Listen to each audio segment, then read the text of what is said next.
संकष्टी चतुर्थी तर दर महिन्याला येते, पण अंगारकी चतुर्थीचा योग वर्षातून फार कमी वेळा येतो. तुम्हाला माहिती आहे का, संकष्टीपेक्षा अंगारकी चतुर्थीला 21 पटीने जास्त महत्त्व का आहे?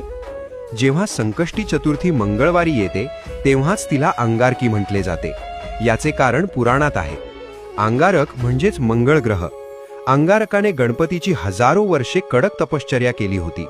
त्याच्या भक्तीने प्रसन्न होऊन बाप्पाने त्याला वरदान दिले, आजपासून जो वार तुझा आहे म्हणजेच मंगळवार, त्या दिवशी जर चतुर्थी आली तर ती तुझ्या नावाने म्हणजेच अंगारकी म्हणून ओळखली जाईल.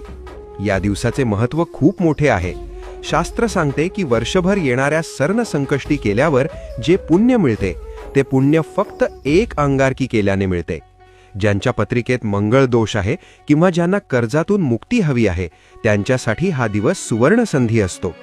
तुमच्या आयुष्यातील सर्व विघ्न दूर होवोत आणि बाप्पाची कृपादृष्टी सदैव